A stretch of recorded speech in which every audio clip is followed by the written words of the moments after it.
अगले दिन जब पवन फिर वहां पहुंचा तो वो रुक गया। बेल पहले से बड़ी हो चुकी थी, इतनी बड़ी कि एक ही दिन में उसका इतना बढ़ना लगभग असंभव था।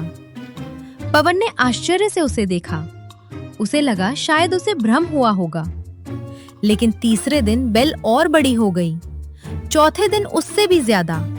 एक सप्ताह के भीतर वो पूरे कुएं के किनारे फैल चुकी थी। अब गांव के कुछ लोग भी उसे देखने लगे थे। लोगों को वो अजीब लग रही थी, लेकिन किसी को उसका रहस्य समझ नहीं आ रहा था। इसी गांव में एक किसान और रहता था।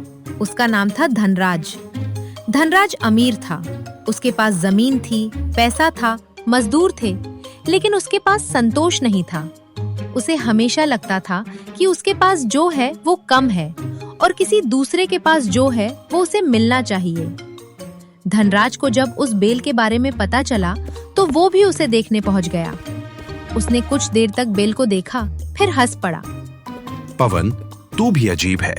एक जंगली बेल देखकर इतना खुश हो रहा है। जंगली हो या नहीं, लेकिन इसमें कुछ अलग जरूर है। अलग तो है, क्योंकि तू हर बेकार चीज में भी उम्मीद ढूंढ लेता है। धनराज हंसते हुए चला गया, लेकिन पवन वहीं खड़ा रहा। उसका मन कह रहा था कि ये बेल साधारण नहीं है, और कभी-कभी दिल की आवाज वो देख लेती है जिसे आंखें नहीं देख पाती। कुछ दिनों बाद एक सुबह पवन जब कुएं के पास पहुंचा तो उसकी सांस रुक गई।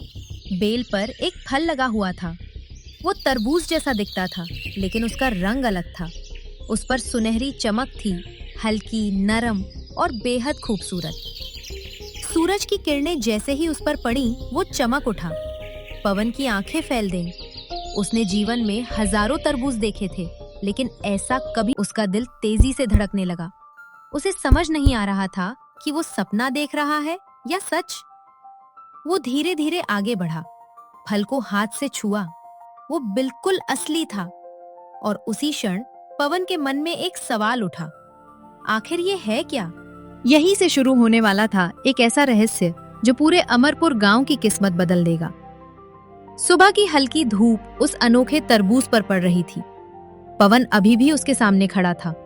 उसकी आंखों में आश्चर्य था, मन में सवाल थे और दिल में एक ऐसी उत्सुकता थी जैसी उसे वर्षों बाद महसूस हुई थी। कुएं के आसपास की हवा भी जैसे अलग लग रही थी। सब कुछ सामान्य था, फिर भी कुछ असामान्य था। पवन ने धीरे से उस तरबूज को हाथ लगाया। उसकी सतह बिल्कुल चिकनी थी, सामान्य तरबूज की तरह खुरदरी नहीं। और सबसे अजीब बात ये थी कि उसमें हल्की गर्माहट थी, जैसे उसके अंदर कोई ऊर्जा छिपी हो। पवन कुछ देर तक उसे देखता रहा। फिर उसने तय किया कि अभी उसे तोड़ना ठीक नहीं होगा। फल अभी पूरी तरह तैयार नहीं लग रहा था। वो उसे और समय देना चाहता था।